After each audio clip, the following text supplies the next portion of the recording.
Okay, good evening. This is the Promethean Pack Monday night strategic discussion. It's Monday, May 20th. I'll be your host tonight, Mike Stager, and it'll be a dialogue with Tony Papert tonight. There have been some major changes for those of you that were on the discussion last Monday. We took up a certain characteristic of both the role of Russia and of China in different ways, and certainly the role of Putin and Russia in the strategic domain, to challenge and expose the bankruptcy of, you could say Western, but it certainly applies to the American elites, the kind of DC crowd, the ruling class, that not only are they politically bankrupt, their policies, their framework, their worldview, from green energy and climate change and transgender mutilation of children, but there's a clear moral degeneracy and moral bankruptcy. They've lost the capacity to change, the capacity to think. And this is not something, it's something that many people around the world have been watching from a certain both outrage and anger, but also a certain kind of fear and concern, because watching the United States, which was somewhat the model for many nations throughout the world, become the world's wrecking ball, as we saw under, whether it was the kind of globalization term, but certainly with Bush and Cheney and the wars, the forever wars, and then the Obama policy, where though he was given such plaudits and the first Black American, and America is no longer this racist country, little did they know Obama was there to just inflame a racism within the country, and the most degenerate kind of worldview and philosophy one could imagine. As Mr. LaRouche compared him to Emperor Nero, there couldn't be a closer comparison, the kind of destruction, at the same time, a kind of sanctimony. So much of the world has seen this, but it's been very clear, especially since the rise of President Trump, that something different has happened, that the American people have demonstrated. Now, I would even argue against the critics of the United States, that the American people, as early as 2005, recognized that something had gone severely wrong with the war in Iraq. So with just 2 years, they recognized. It starts in March of 2003. And with just 2 years, the American people said this is severely wrong. And by 2006, had made that clear at the ballot box in the midterm 2006 elections. And yet, there was a sense that the American people are bought in, they're warmongers, and there's something fundamentally wrong. And this was used then by the Obama program, the Obama terror, we might call it, to say that the United States is fundamentally evil, sinful, wrong. And what President Trump addressed was that more deeper moral quality that is in the American people, where they did recognize we were trapped, we were fooled, we were boondoggled by Bush and Cheney, we were lied to. And they've compromised our basic morals, the lying to go to war, the torture.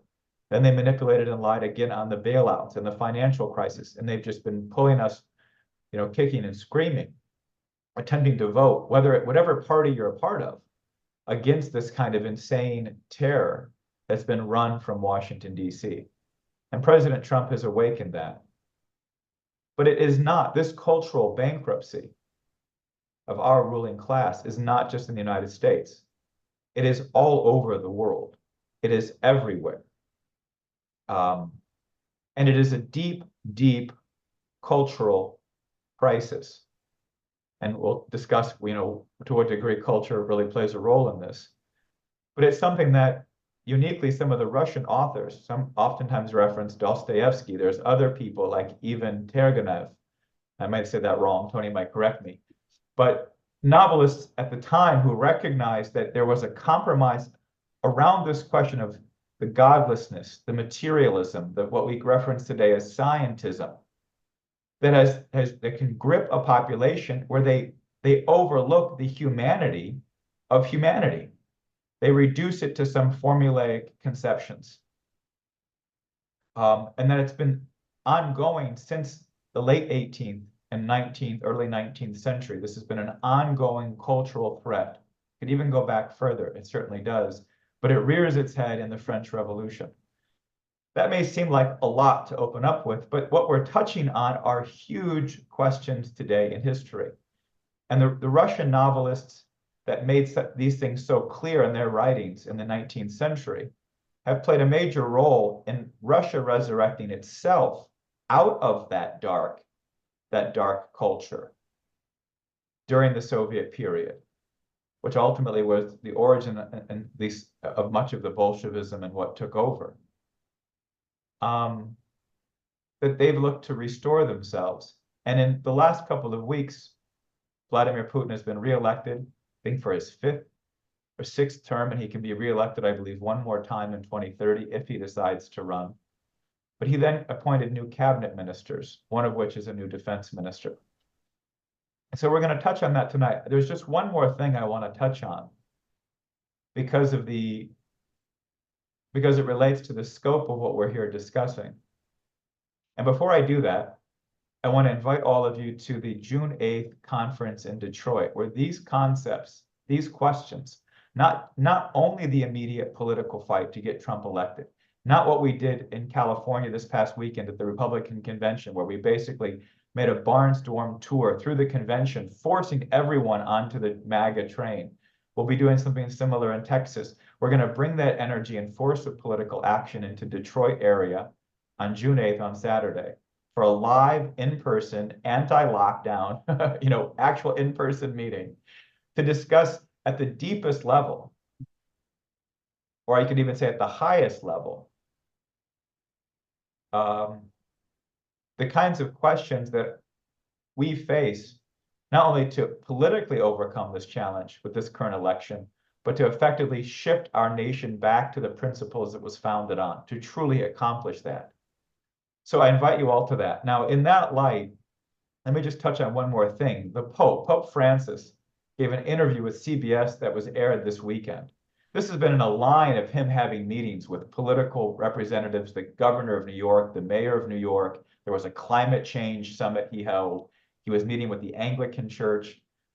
This Pope has been kind of somewhat notorious or infamous for his direct compromises with various British monarchy agents, certainly hardcore Green agenda.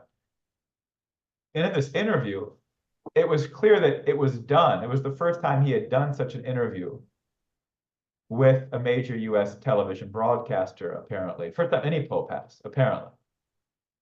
And it was a direct intervention on the election. And it expresses the kind of panic, but also the global significance of what this political and cultural development around Trump's campaign, around the threat of Trump reelected, what that can unleash globally. And so the Pope decided to both denounce the questions of the border, of having national sovereignty. He literally said by migrants coming to a country, it allows countries to grow. Well, the same thing could be said. Migrants leaving a country causes a country to shrink. I mean, let's not get into the problematic logic. There's a betrayal of truth in this Pope and in these globalists and in this current oligarchical liberal view. And he ridiculed and mocked what he called conservative Catholics, of which clearly have gotten under his skin with severe criticisms.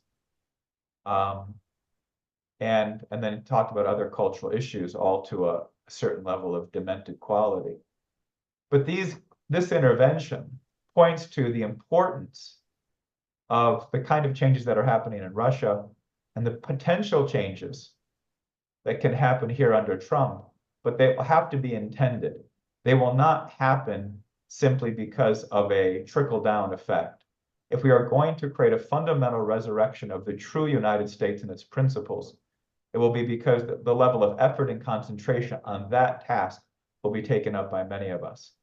And so in that light, I want to introduce Tony Papert to give us some to broaden the discussion tonight. Thanks, Mike. Yeah, I mean, the genesis of tonight's show is that on the 12th of May, Putin appointed or nominated at that point a new defense minister, which Andrei Belousov. And the things that Belousov has been saying for at least a year um, are just the things in a rush from a Russian accent. The things he's been saying for at least a year are the same things that Mike Stager has been saying on this show for many months. So, I mean, that's what really got me very interested in this.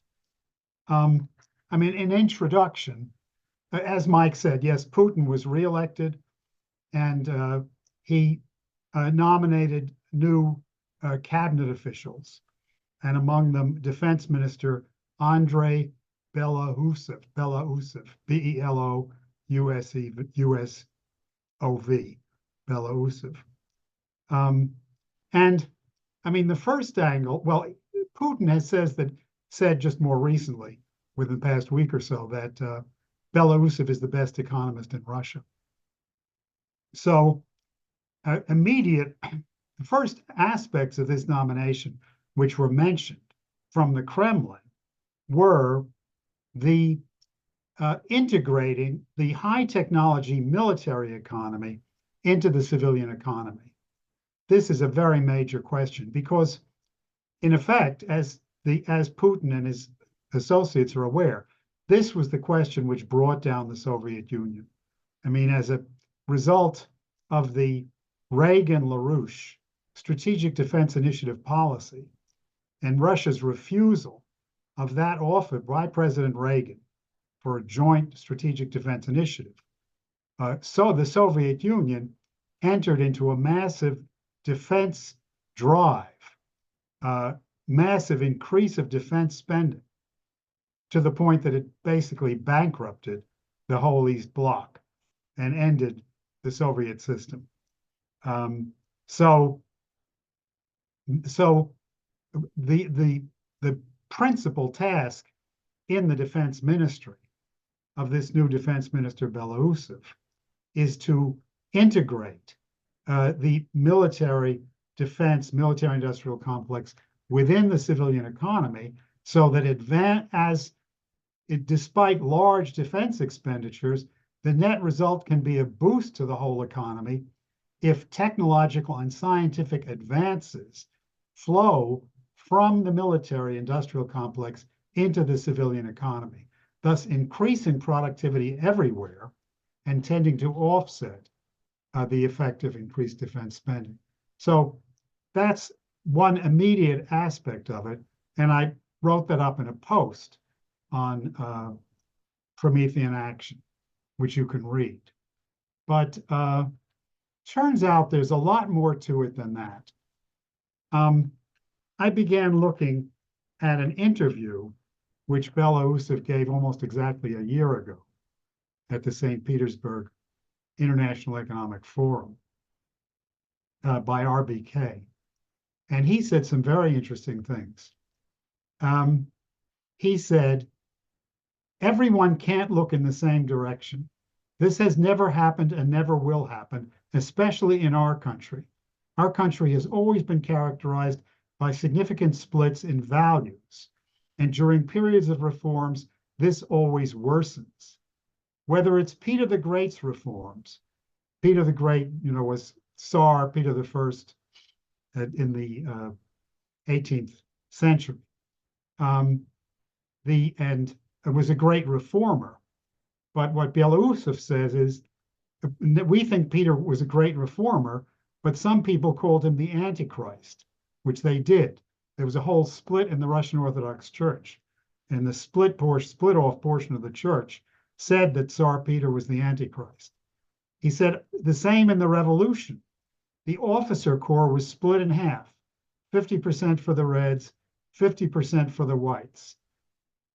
And this is the elite. This was a split in the elite. The officer corps was part of the Russian intelligentsia, the Russian elite.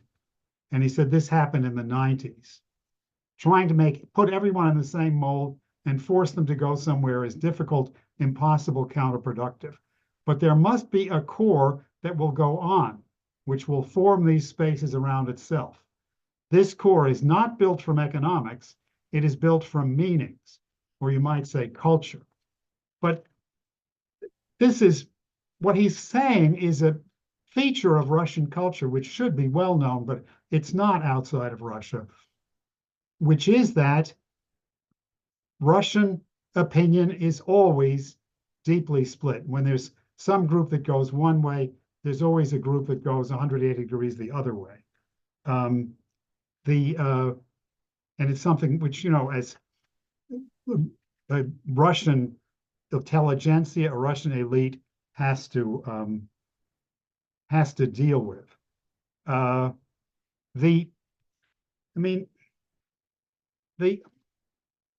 next angle I'd like to look at is which Belousov is involved in, is Putin's project to create a new Russian elite or to renew the Russian elite. And what Belousov says, elite by definition is service. Elite means service. He's talking about the Russian intelligentsia, which views itself as an elite of service. But Belousov says, as Putin has laid out, he said, I absolutely agree with the idea that new elites are crystallizing in the new territories, meaning in the Ukraine fighting, because they're there in the real situation. I see guys who come from there, go back again. Many of my friends, we communicate. I see them changing before my eyes. And secondly, we need people who will comprehend all of this. It is obligatory to formulate it in the form of ideologies. If one thing is missing, it won't work. Elite, by definition, is service, as I said. And is it just service to your country, or even the service to the concerns of all humanity? So, I think if you're listening, you'll agree that these are of interest. This is the view, and you'll hear more of it. This is a view from the Russian intelligentsia, which wrote those novels, which Mike was talking about in the 19th century, which represented the Russian intelligentsia. These are features of that Russian intelligentsia or intellectual class, which gave us, the first man in space, the science of Vernadsky, and many other precious things, as well as those novels. So once I saw these kinds of things, because I'm no expert, but I have some familiarity from my own history with the Russian intelligentsia and its history. When I saw these things, I said, well, Belousov, this must be an old Russian intellectual family, perhaps going back centuries. And that's why he draws up all this history. He's so aware of the splits in the intelligentsia, the officer corps, all of these things. And I began looking in a Russian search engine for Belousov. And there's a lot of people with that name. And there's even books by people with that name, including this minister, this current defense minister, Andrei Belousov, has more than a dozen books to his credit. But looking more carefully, it turns out it's just because it's a relatively common name. Andrei Belousov does not spring from an old intelligentsia family. His father before him was also perhaps the leading economist in the then Soviet Union. But he started out as a skilled worker, I think a machinist. He worked as a machinist. He served in World War II. And coming back, maybe with the GI Bill, I don't know if they had it there, he attended Moscow State University, which was a top school, graduated top of his class in economics, and became, some say, the leading economist of the then Soviet Union. It's like the son an extremely hard worker, unbelievable worker. I mean, like the son, he worked around the clock every day. And after he retired, he wrote, I think, a 5-volume work, A History of the Russian Economy in the 20th Century. And he was very, I mean, the like the father, like the son, intersects Lyndon LaRouche's work in Russia and his trips to Russia, post-communist Russia, after LaRouche got out of jail. I mean, LaRouche's ideas played a key role in the formation of the modern Russia, post-communist Russia, the formation of Russia under the successive administrations of Putin. But this is not an intellectual, this is not a family of the intelligentsia. As Mike mentioned to me, I mean, Belousov Sr., his name was Ram, very unusual name. Ram Belousov was probably the first one in his family to attend college. So what you have here is the old tradition of the Russian intelligentsia going back 300 years or more, but it's been grown anew. It's regrown anew under the current conditions in Russia, where people are filled with national purpose, patriotism, pursuing, as we'll discuss, I mean, pursuing national and world human goals for their country and for the world. And in that context, the Russian intelligentsia has reformed itself after being mostly killed off by Joseph Stalin, basically in the 1930s, to some extent in the 1940s. So this is fascinating because it points us toward our own country, where we, under the Trump administration, beginning now and under the Trump administration and going on after the Trump administration, it's going to be up to us to recreate the American intellectual tradition in a more advanced form, fit for the space age. So, you know, all this stuff is about Russia, but in a way, it's also about us because there's things which are intrinsic to the nation state republic, whether it's Russia or the United States, even though there's huge differences. And the reason they're intrinsic to the nation state republic is because they're intrinsic to mankind. So going on, Belousov says, it's incorrect to say that the West is our enemy. Why? It's incorrect to say that the West is our enemy. He says, among the directions with which Russia can reach the world is tradition and conservatism in the final analysis. But that's not all. This should be modernized conservatism. Russia can become the custodian of the traditional values of the West. While the West said goodbye to traditional values and moved on to something else, which is actually anti-tradition and postmodernism, preservation of the traditional values of the West, which in a certain sense are the values of Western Christian civilization, European civilization. Russia can become the custodian of these values. This is somewhat paradoxical, but nonetheless. Hence, it's incorrect to say that the West is our enemy. But in the West, there are elites and large social strata. It's incorrect to say that the West is our enemy. In the West, there are elites and large social strata that are associated precisely with traditional values.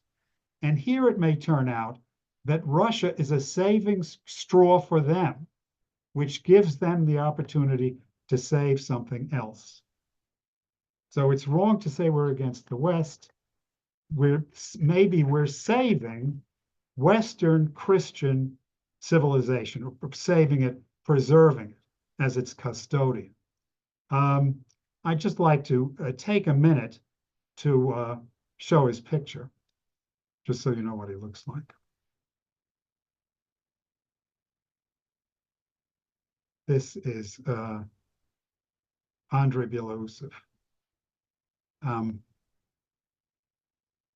Wiry economist, is I think the Financial Times, wiry Russian economist. And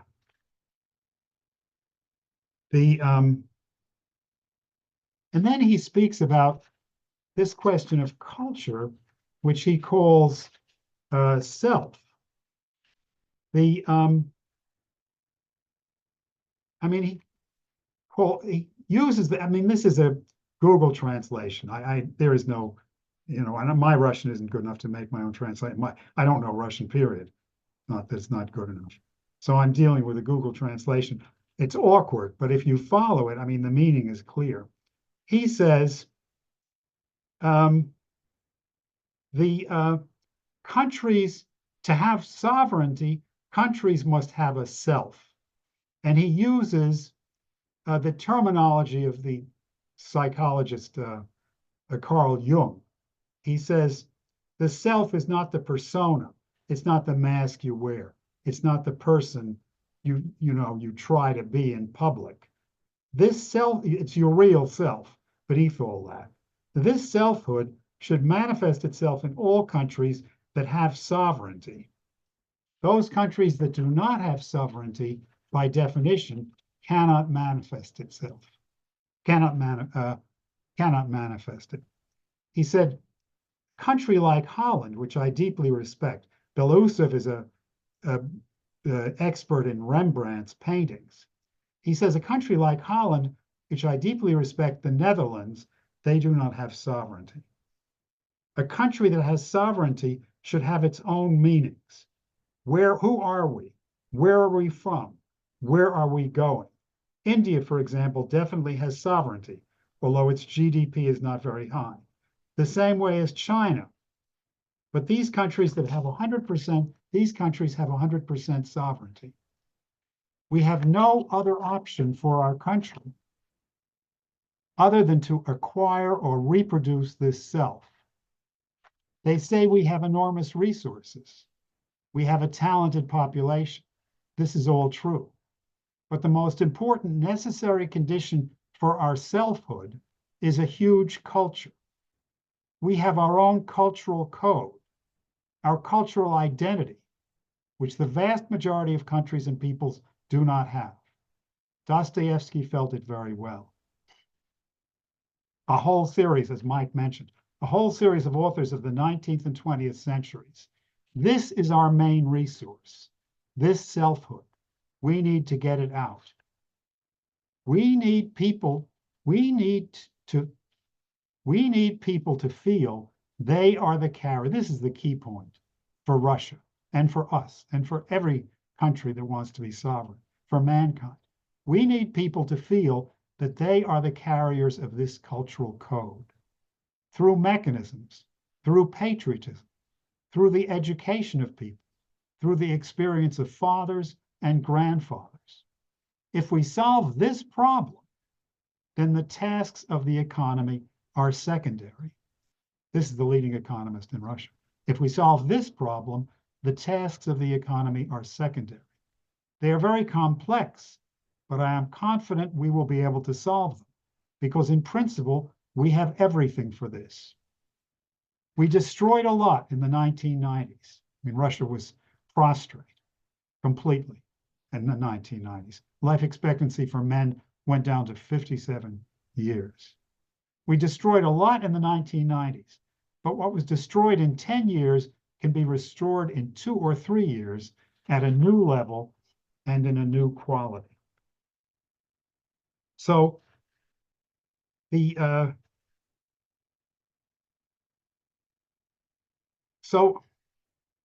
mean, to my view, that last quotation, I mean, I wish there was a lot more. It probably is, but I don't know where to find it. But that last quotation is the key to everything. That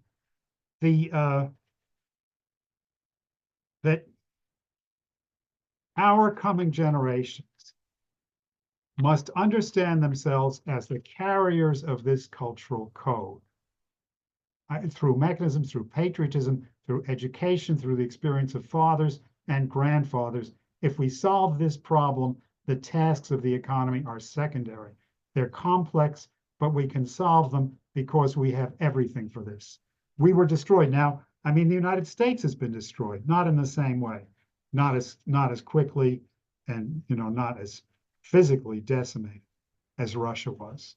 But we all know, the United States has been destroyed, as Mike described, in the years since Obama and even before Obama, through Bush Jr., Clinton, Bush Sr. as well. But we need people to feel they are the carriers of this cultural code. And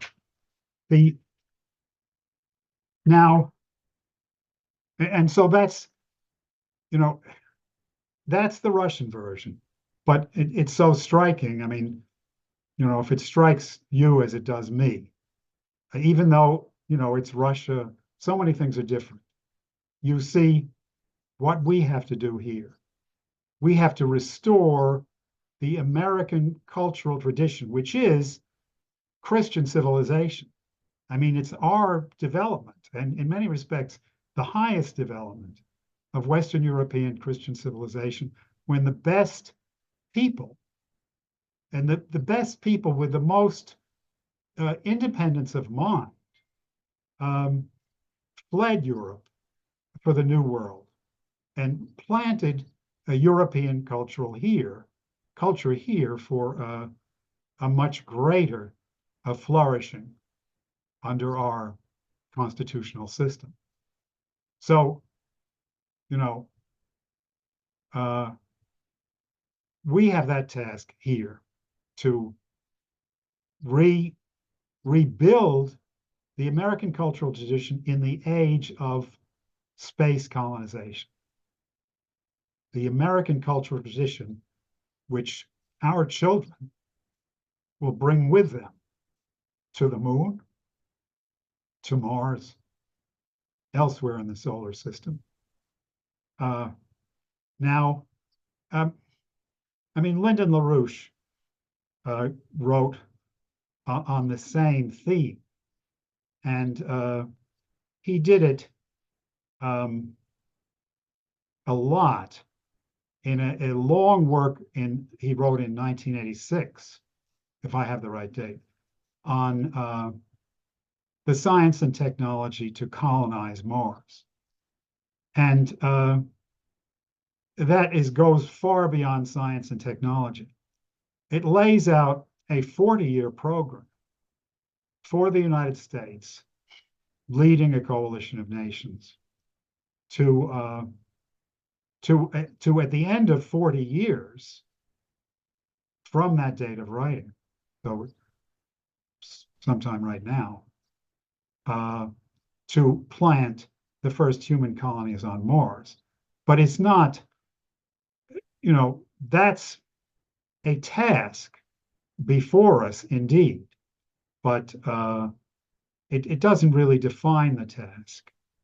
The underlying task is very much, as LaRouche conceived it, it's very much like what Belousov said in that final quote I read.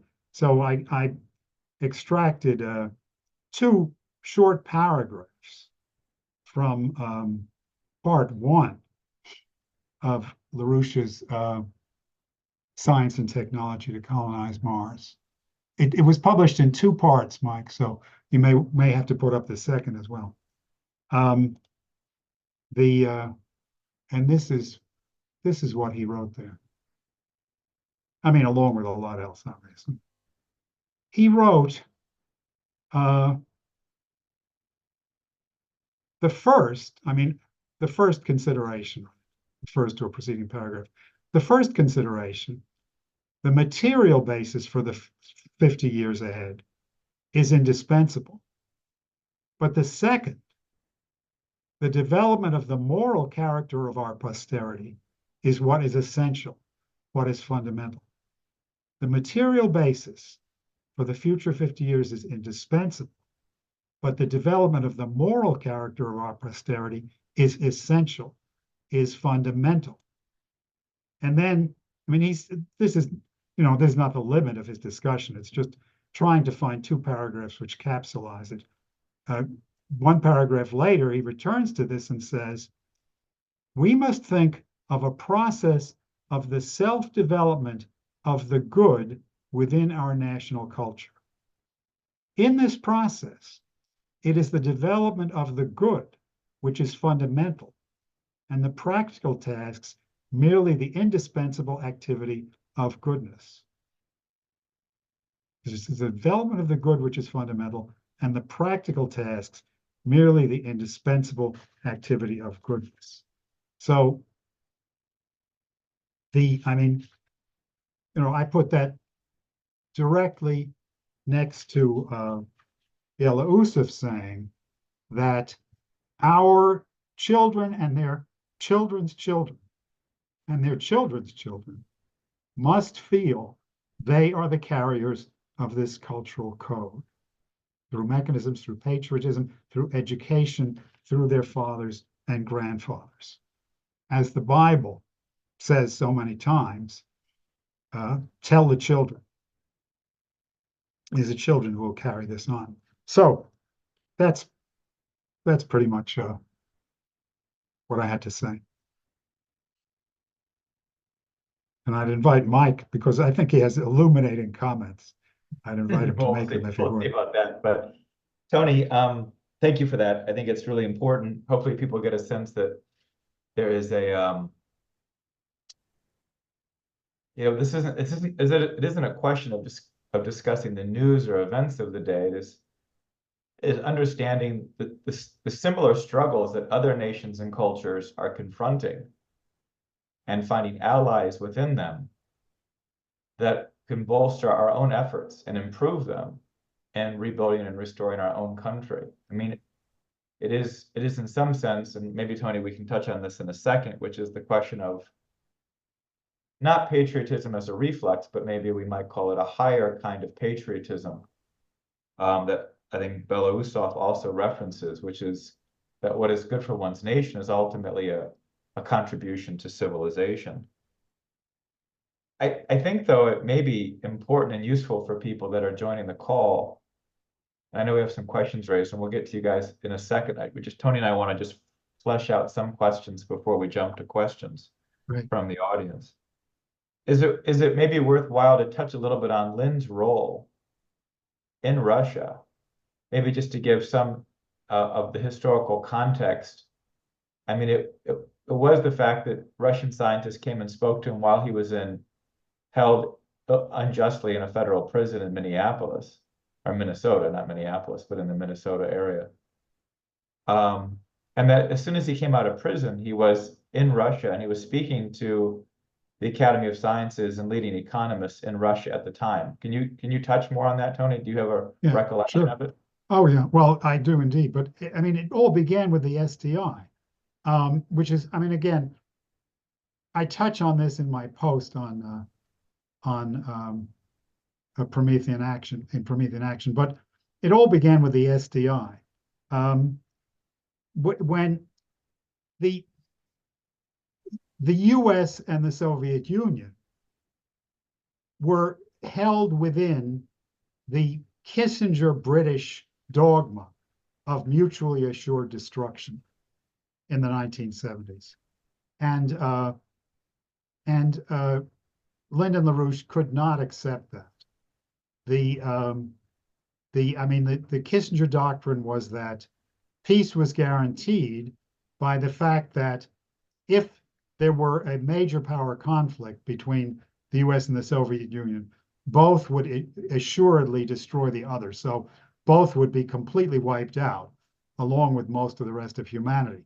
And this was supposed to be the guarantee of peace. LaRouche thought that was insane, as did Ronald Reagan.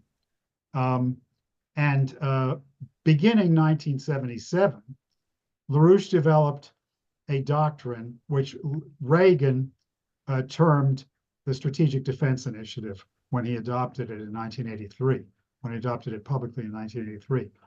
And that call was for development of defensive weapons which could defeat nuclear-tipped missiles, that both powers would develop them and put them into action, thereby ending a mutually assured destruction.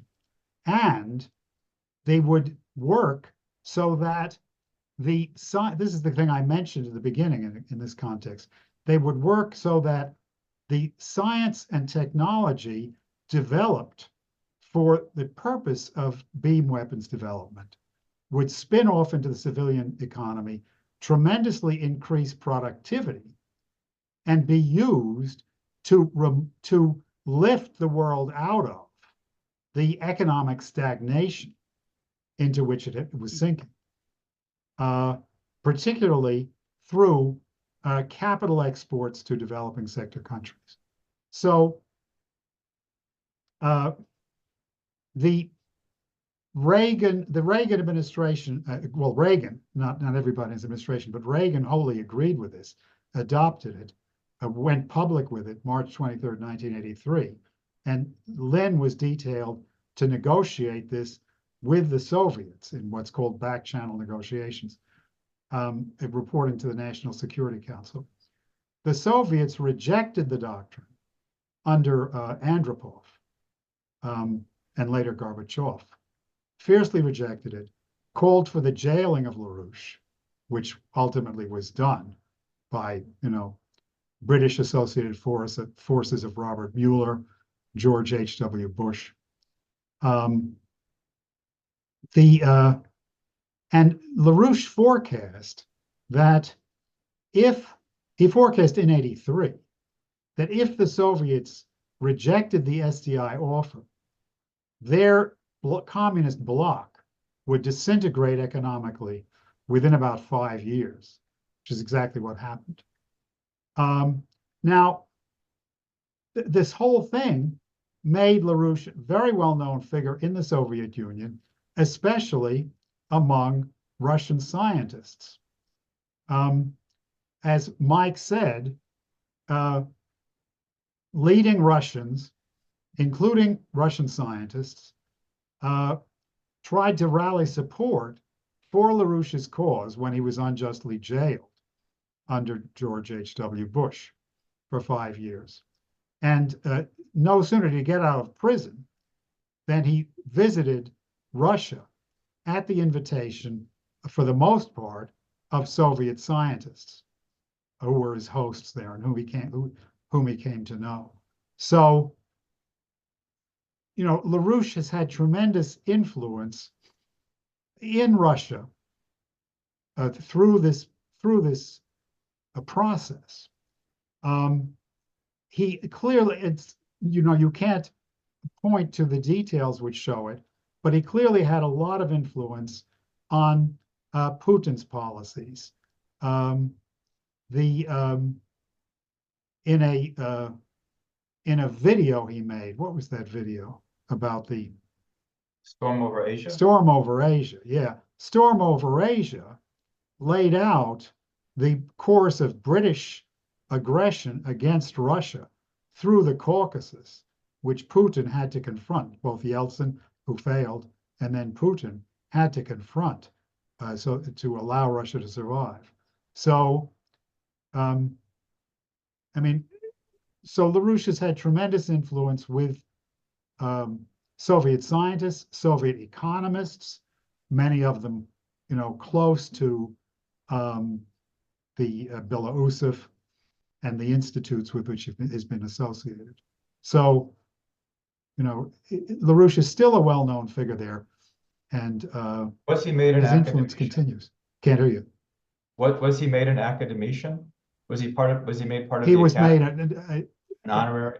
He was not the Russian Academy of Sciences, but he was made a member of an ecological academy by Russian scientists. Right. LaRouche was. It's true. So does that answer your question at all?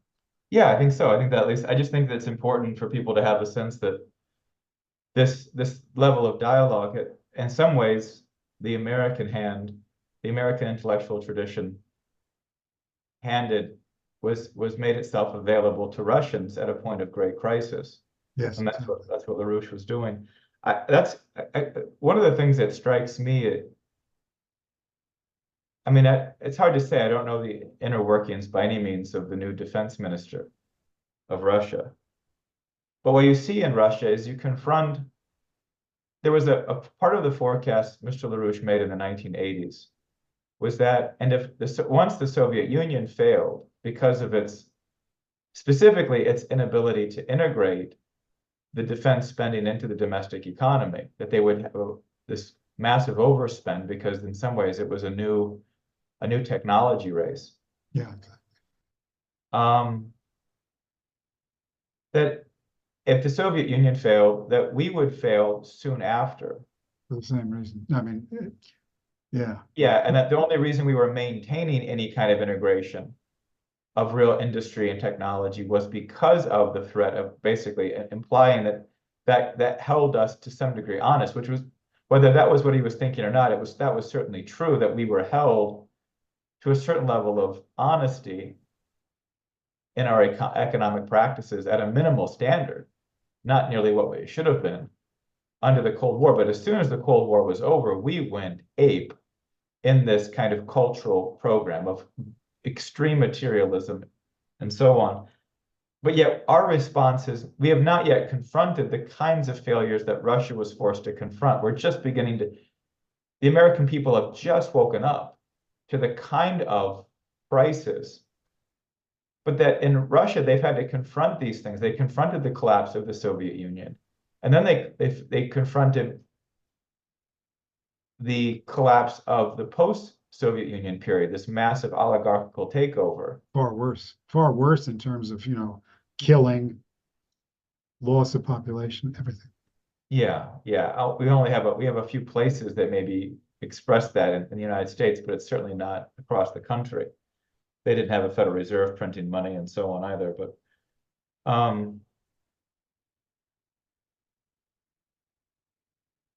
how do you think? To me, it's striking that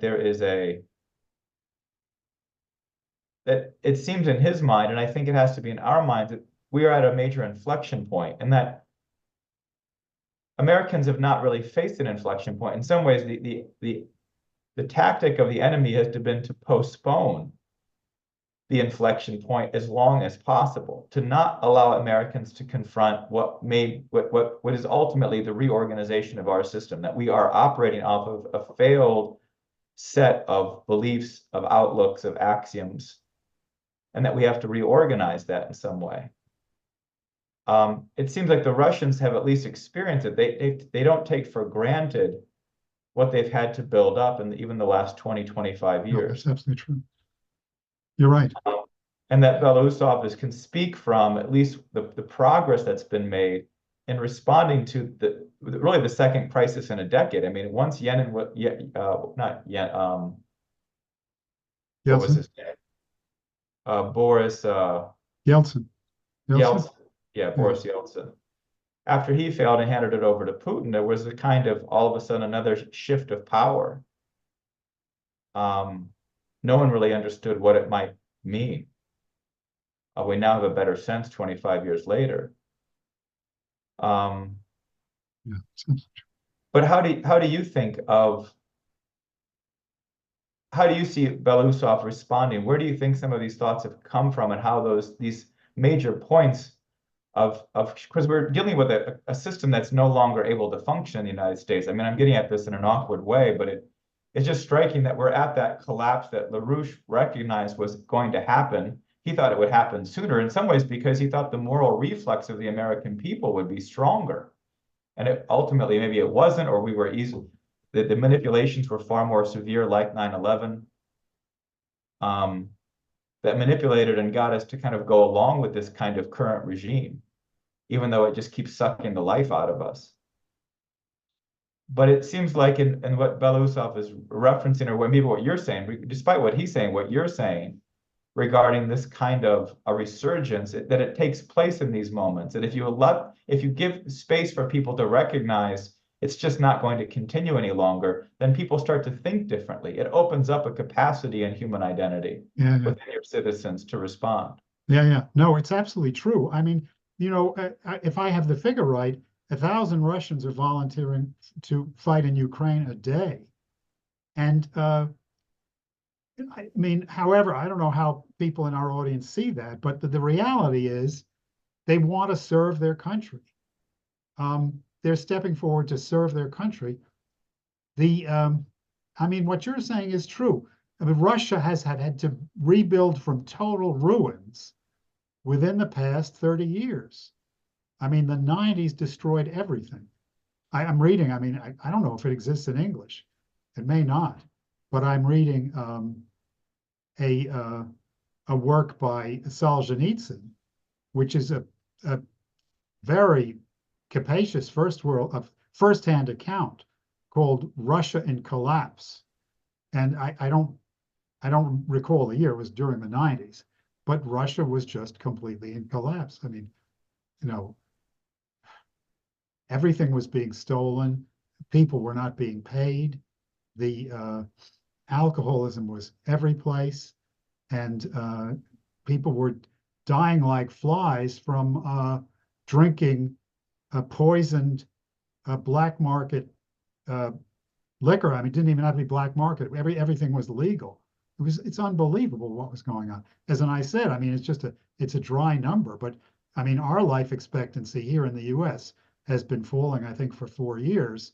So it's been falling within, the 70 years. It's falling from, I don't know the exact numbers, but maybe, from 78 to 76 and stuff like that. But the Russian life expectancy in the 90s fell to 57 years for males. Um, and I mean, all the trained people left the country. It was just terrible. So they have rebuilt from scratch, and that's reflected. You're right. It's reflected in Belousov and in these men going to Ukraine and in this new elite of service, which is forming out of the Ukraine veterans. Um, and it's reflected in what Belousov says. Now, where did he get this stuff? I mean, it seems to me clear that he looked at the situation from within that Russian cultural matrix and reached for these 19th century novelists that Mike mentioned, that Belousov mentioned, and he read them in a new light, and he decided, this is what I will do. I mean, when in his nomination hearing in the Duma just a few days ago, he said, yes, this is my task to integrate the military economy within the civilian economy, and I will do it at the cost of my health and, if necessary, my life. For a matter of fact. So, yeah, there's a new spirit, and I mean, that was said, that is just to interrupt just for a minute, but that was okay. said in the context of a number of defense minister top level people having been, in some cases, arrested or in other cases fired for, to some degree, stealing Yeah, and corrupting the policy. So it was also said in the sense of we yeah, are at, and it was just the context of what you said it in. yeah, yeah. All right. So we are at war not only in Ukraine, is what you're saying, but we're at war in our own country. Right. Uh, That if there was a moral quality lacking yes, that was creating a certain crisis in the Russian culture, Russian people, regarding do we have the fitness here to do this and to do this well? That I mean, it does stand out that it's that moral quality which does ultimately lead people, and that he's willing to consciously acknowledge that, which in some sense is a very Western characteristic. I think it's universal, but the sense of that it hinges upon the individual to stand forward and to take on that responsibility. That it's not a team, it's not a grouping. It really much is the individual that has to put itself forward. I mean, at least that's the bedrock of what we would consider a Christian worldview. The yeah, same in question exactly. of, it's similar to what, for all of his other characteristics, Musk's commitment to say we're going to Mars and I'm going to build 1,000 starships in a year if I have and to launch. We have to launch one every day to get the tonnage to Mars. We're going to do it. I just want to ask one more question, Tony, and then I know we have people hands up and I want to get to those, and people should feel free to jump in and ask whatever's on your mind, whatever's been provoked. Don't feel like you have to ask something on some esoteric Russian history question or something. No. Because this is a question about what we're doing here in our country. I mean, you've referenced kind of some of my comments, so let me just maybe reference those before I ask this last question. You know, it is in my mind that there is something building up within the younger generations of our own country. This has been happening now for over almost 8 years. It really started with Trump's election. You have to imagine there were 13 and 14-year-olds who are now 21 and 22 in the course of that time who have grown up watching this political contest in the United States that's been much public, and as much as all of the tit for tats or slanders, but the big broader picture, the play happening on the stage over those 8 years is a dramatic question of a certain revival of a moral reflex in the American people. What was there still in 2005 and 6 as a reflex of American outlook, but yet there was no person or political leadership that represented it with real force. Something Mr. LaRouche had done in the 70s and 80s, but Trump certainly did it then. And that this has matured, this potential has matured, not just in what might be young 20-year-olds, but in 30-year-olds and young 40-year-olds.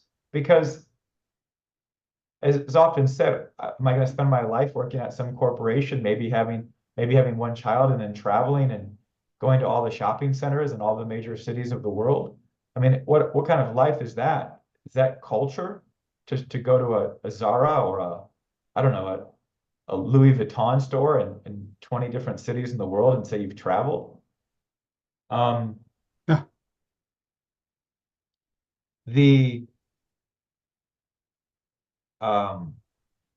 And many people who have attempted to adapt or make it in the world, especially under the duress of forever wars and hyperinflation and Federal Reserve quantitative easing and all the other shenanigans, are asking much deeper questions of what does my life mean? And when you hear Belousov, that also at the same time, from a completely different culture reference, well, what is Russia? And that's the question many people are asking here. What is the United States? What is this process? Is it something merely to consume? Or is it something that I'm participating in its creation? Is it where I find meaning in contributing something to the state, not as the state as a bureaucracy, but as the nation, as a culture that can continue after me? And that the nation provides an ability to not make contributions simply to your nation, but that if you can act upon the nation and its benefit, can you also then does that benefit not extend itself to the benefit of other nations? That's happening within the young people of our country. People say, well, how is it happening? How do you know? It's there. It's intrinsic, but it's not organized. It's manifest on social, in some cases in a disparate way, inchoate way on social media, but it's not brought together in person because the institutions are the old skins of for new wine. And it's not yet appropriate. It's not there. It's something we have to form. In some sense, that's what Putin has maybe worked on, is rebuilding the institutions up.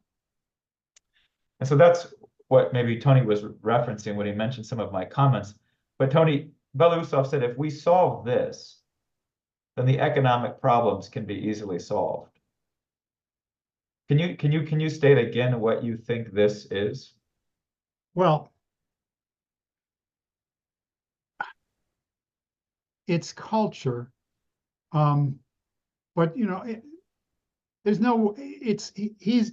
I mean, again, I have the Google translation, so you know, Well, let's just say you can't get too refined. But it's clear what it is, but there's no good word to describe it. I mean, I can tell you another instance where Lyndon LaRouche called it culture, which is a paper that a group of us are reading from 1980,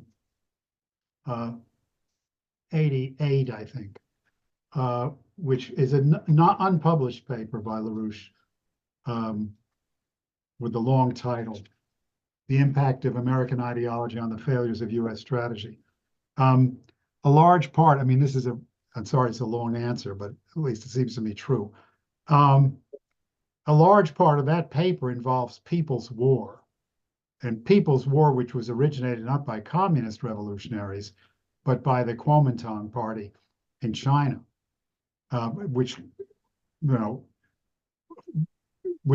LaRouche knew some senior Kuomintang people and studied this question with them of People's War, that which was also picked up by the communists in their version of it. He says People's War is war in a primal condition, which basically means that organized governments, states, armies, and organizations have broken down and they're shattered. They barely exist. So this is a primal condition. I mean, Hobbes used the same phrase for a meaning, before government. But this means with the breakdown of government, in People's War, you're fighting in a primal condition, in the absence, for the most part, of organized armies and organized institutions.